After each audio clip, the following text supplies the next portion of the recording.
A lot of times there are yoga poses that are a bit demanding for your joints, your knees in particular, especially this pose for an instance. So there can be a way to prevent all the crunching of the knees and to make sure that your knees are always safe during your practice. We are going to use Ashwa Sanchalan as an example to understand the proper alignment of the knees and understand the basic biomechanics of the knee alignment. Let's have a look. So in order to get into the Ashwa Sanchalanasana, you would normally place both your hands by the edges of the mat and then you would place your foot. Now, the common mistake, you would get to see it everywhere. I've seen it so many times. People sometimes have their logos made like this. So if you can actually spot what's wrong here is that your knee is going way beyond the ankle. Now this brings a very acute angle on the knee, which can be crunching the knee for no reason. Now, how would you want to place it? You want to go further with your toes. You kind of wiggle your toe further out, forward towards the front edge of the mat, and then sink down. And now here is how you want to place your foot to be. So your knee can be either slightly behind the ankle or just exactly on top of it. Now come up on your fingertips and then focus on sinking down. The next mistake people do is to keep the hip up. Now you want your hip to be pressing down. So remember, this is the placement of the knees in Ashwa Sanchalanasana. Now we're looking at the joint biomechanics of this knee, but what happens to the knee at the back? Now if you look at it, this is the actual knee which is getting a lot of body weight. It's getting the majority of the weight here.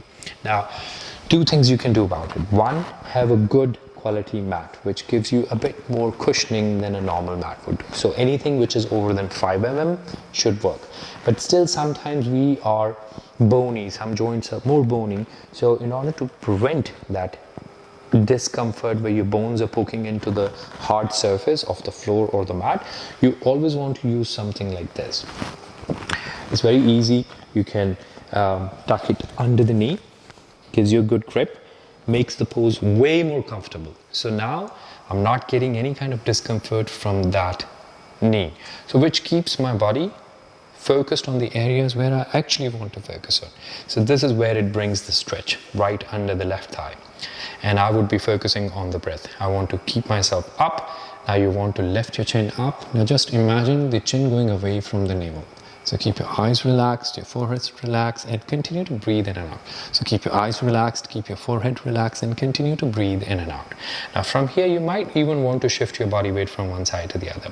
Now, let's say you do not have something like this handy. You can always use a towel, or you can always use a thin cushion. Now, even then, let's say you forgot to bring a cushion with you, or there is no towel, or the class is going on and you still want to keep your knee cushioned. How would you do that? So this is, I'm going to switch the side so that you can see better. So here, and also revising it once again, fingers always behind the toes here. Once you sink down, now my teacher just told me to get into pose like this, but I do not have anything handy, so I'm going to quickly double fold my mat. See, it does the job. So you sink down, and this is how you can always make sure that your knee is cushioned and you're able to focus on the exact areas where you're working on. So now looking at the second mistake I spoke about from a different angle, I'm going to unfold the mat here so that we can use the cushion. It's always a good idea to use a pad like this. It's very easy to find. You can find it on Amazon, you can find it on Decathlon, very easy. Now here, the second mistake is not sinking down enough. So you want to have this idea that your hip girdle is sinking towards the heel in front. So here, a lot of people would stay somewhere hanging up here, which looks like it's not doing the job it's supposed to do. So you sink, you lower your hips down, you want to feel that the weight of the hip girdle, it kind of lowers the body weight down, it kind of weighs everything down. So you're not only going to get a good stretch here, but you're also going to get a good stretch at the front of the thigh. So continue to breathe in and out and keep lifting your chin up. Chin up, face relaxed, eyes relaxed, breathe.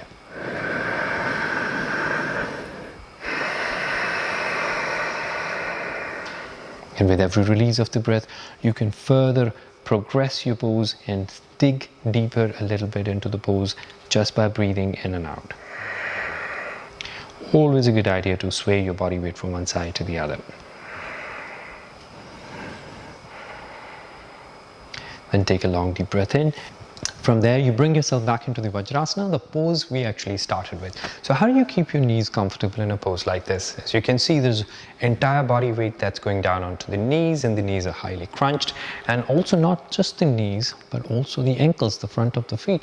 So a lot of us, we do not have that flexibility that allows the knees to be folded like this, especially if you're trying to meditate for longer duration. So how do you stay comfortable in a situation like this, and how do you lessen all that pressure that your knees are not ready to take perhaps right now at the moment? So for that, all you need are 2 blocks. So you're going to get 2 blocks. I always recommend cork blocks, and you will align the blocks, place one on top of the other. Align the blocks neatly by the edge of the mat. Place one block exactly on top of the other, and just make sure that your blocks are on one surface and they are not hanging half on the mat and half on the floor.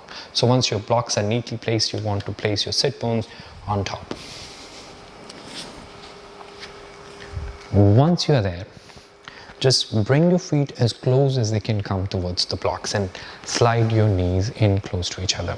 Now, this is not only going to make your knees crunch less, but it will let the blood circulate properly without kind of any pressure on the ligaments. Now, once you are there, you would also notice that it's much easier on your ankles and your front of the feet, and you're able to keep your spine upright.